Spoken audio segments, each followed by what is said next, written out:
Assalamualaikum warahmatullahi wabarakatuh. Perkenalkan, saya Elis Ganduswarni dari kelas AK 102. Pada kesempatan ini, saya akan menyampaikan hasil pemahaman pembelajaran saya selama 1 semester pada mata kuliah pengantar akuntansi 1. Pada video ini, saya akan menjelaskan materi sesi ke-9 yaitu Accounting for Merchandising Operation atau akuntansi perusahaan dagang. Pada sesi pembelajaran ini, kita akan membahas beberapa topik utama dalam akuntansi perusahaan dagang. Materi dimulai dari karakteristik perusahaan untuk memahami perbedaan dan ciri khas perusahaan dagang dibandingkan jenis perusahaan lainnya. Selanjutnya, akun khusus dagang yang berfokus pada akun-akun yang sering digunakan dalam transaksi jual-beli. Kemudian, sistem persediaan yang menjelaskan cara perusahaan mencatat dan mengelola stok barang. Setelah itu, dibahas jurnal khusus sebagai alat pencatatan transaksi yang lebih terperinci. Materi berikutnya adalah harga pokok penjualan, yang membantu menghitung biaya barang yang dijual, dan yang terakhir, laporan keuangan, sebagai rangkuman seluruh aktivitas keuangan perusahaan dalam satu periode. Dengan memahami seluruh topik ini, diharapkan kita mampu memahami alur akuntansi perusahaan dagang secara lebih menyeluruh. Perusahaan dagang adalah jenis perusahaan yang kegiatannya membeli barang untuk kemudian dijual kembali tanpa melakukan perubahan bentuk yang signifikan. Sumber pendapatan utamanya berasal dari penjualan barang dagang kepada pelanggan. Dalam pencatatan akuntansi, perusahaan dagang memiliki akun khusus yaitu persediaan barang dagang yang dicantumkan dalam laporan posisi keuangan. Selain itu, perusahaan dagang juga melakukan perhitungan harga pokok penjualan atau HPP untuk mengetahui biaya barang yang terjual, sehingga dapat menentukan laba yang diperoleh. Dengan memahami ciri-ciri ini, kita dapat membedakan perusahaan dagang dengan perusahaan jasa maupun manufaktur. Rumus harga pokok penjualan atau HPP yaitu HPP sama dengan persediaan awal ditambah pembelian bersih dikurangi persediaan akhir. Rumus ini digunakan untuk mengetahui biaya barang yang benar-benar terjual selama satu periode, sehingga perusahaan dapat menghitung laba atau rugi dengan lebih akurat.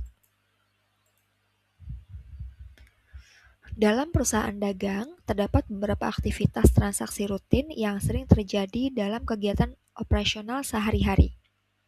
Pertama adalah pembelian barang dagang, yang dapat dilakukan secara tunai maupun kredit, serta seringkali disertai biaya angkut pembelian.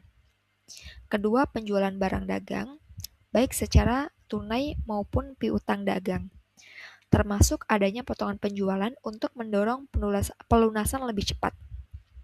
Ketiga, retur dan potongan, yaitu pengembalian barang oleh pelanggan karena rusak atau barang tidak sesuai, serta pengurangan harga yang diberikan perusahaan. Seluruh transaksi ini menjadi bagian penting dalam siklus akuntansi perusahaan dagang karena berpengaruh langsung terhadap pencatatan keuangan dan perhitungan laba.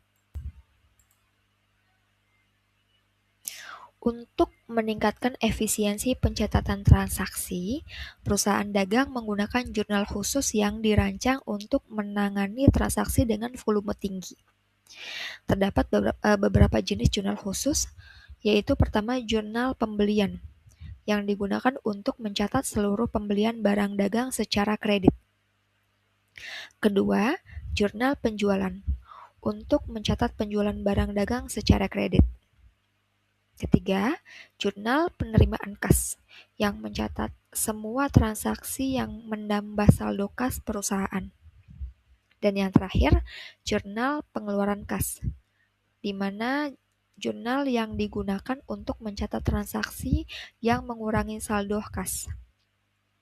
Dengan adanya jurnal khusus, proses pencatatan menjadi lebih cepat, rapi, dan terorganisasi.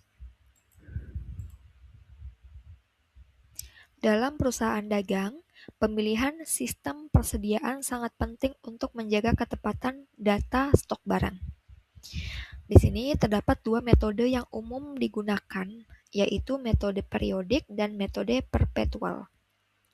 Pada metode periodik, perencanaan harga pokok penjualan dilakukan hanya di akhir periode dan tidak selalu memerlukan buku pembantu, sehingga perusahaan harus melakukan stock opnam untuk menghitung persediaan secara fisik. Sementara metode perpetual mencatat setiap transaksi persediaan secara langsung, menggunakan kartu stok sebagai buku pembantu dan stock opnam hanya berfungsi sebagai verifikasi. Dari sisi akurasi data, metode perpetual cenderung lebih tinggi karena informasi diperbarui secara real time. Sedangkan metode periodik lebih bersifat estimasi. Dengan memilih sistem yang tepat, perusahaan dapat mengelola persediaan secara lebih efektif dan efisien. Dalam transaksi perusahaan dagang, terdapat beberapa istilah penting terkait syarat kredit yang perlu dipahami. Pertama adalah 2/10, yang berarti pembeli akan mendapatkan potongan sebesar 2% apabila melakukan pelunasan dalam waktu 10 hari. Bisa juga 2/10-nya diubah misalnya 5/10, yang artinya pembeli akan mendapatkan potongan sebesar 5% apabila melakukan pelunasan dalam waktu 10 hari. Kedua, N/30, yang menunjukkan bahwa pembayaran penuh harus dilakukan paling lambat 30 hari setelah transaksi. Sama halnya dengan yang poin pertama, N30 misalnya dirubah N/20, yang artinya menunjukkan bahwa pembayaran penuh harus dilakukan paling lambat 20 hari setelah transaksi. Ketiga, EOM atau end of month, yaitu ketentuan bahwa seluruh tagihan harus dilunasi pada akhir bulan berjalan. Memahami syarat kredit ini penting agar perusahaan maupun pelanggan dapat mengelola pembayaran dengan lebih teratur dan menghindari keterlambatan. Alur perhitungan biaya barang atau harga pokok penjualan dilakukan secara bertahap agar nilai yang dihasilkan akurat. Proses dimulai dari persediaan awal, yaitu jumlah stok barang yang tersedia di awal periode. Kemudian ditambah pembelian bersih, yaitu total pembelian setelah dikurangi retur dan potongan, serta ditambah biaya angkut. Hasil penjumlahan keduanya disebut barang siap jual, yaitu seluruh barang yang tersedia untuk dijual selama satu periode tersebut. Selanjutnya, perusahaan menghitung persediaan akhir, yaitu sisa barang yang masih ada di akhir periode. Terakhir, HPP diperoleh dari barang siap jual dikurangi persediaan akhir. Tahapan ini membantu perusahaan mengetahui biaya sebenarnya dari barang yang telah terjual. Perjalanan data keuangan dalam akuntansi melalui beberapa tahapan yang saling berurutan.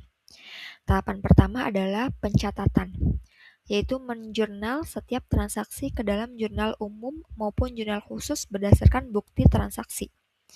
Tahap kedua adalah posting, yaitu memindahkan data dari jurnal ke buku besar dan buku besar pembantu seperti piutang atau utang. Tahapan ketiga yaitu pengiktisaran, di mana perusahaan menyusun neraca saldo serta melakukan jurnal penyesuaian termasuk penyesuaian persediaan. Dan tahapan terakhir adalah pelaporan, yaitu penyusunan laporan keuangan seperti laporan laba rugi, laporan perubahan modal, dan neraca akhir. Melalui tahapan ini, data transaksi yang sederhana dapat berubah menjadi informasi keuangan yang lengkap dan bermanfaat bagi pengambilan keputusan. Finalisasi data keuangan merupakan tahap akhir dalam proses akuntansi yang bertujuan menyajikan informasi kinerja perusahaan selama satu periode. Pada tahap ini disusun beberapa laporan utama. Laporan laba rugi digunakan untuk menunjukkan penjualan bersih, harga pokok penjualan, serta laba yang diperoleh perusahaan. Neraca berfungsi menampilkan posisi keuangan perusahaan yang meliputi aset, kewajiban, dan ekuitas pemilik. Sedangkan laporan arus kas menjelaskan aliran masuk dan keluar kas yang berasal dari aktivitas operasi, investasi, dan pendanaan.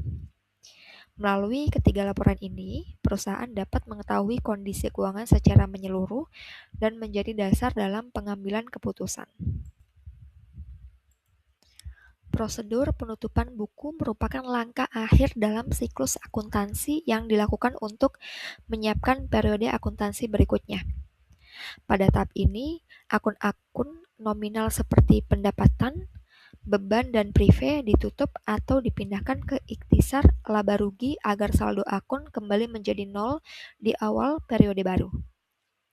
Tujuan dari proses ini adalah memastikan pencatatan keuangan pada periode selanjutnya dimulai dari kondisi yang bersih dan terstruktur, sehingga laporan keuangan dapat disusun dengan lebih akurat. Demikian materi yang dapat saya sampaikan. Semoga penjelasan ini bermanfaat dan menambah pemahaman kita semua. Terima kasih. Wassalamualaikum warahmatullahi wabarakatuh.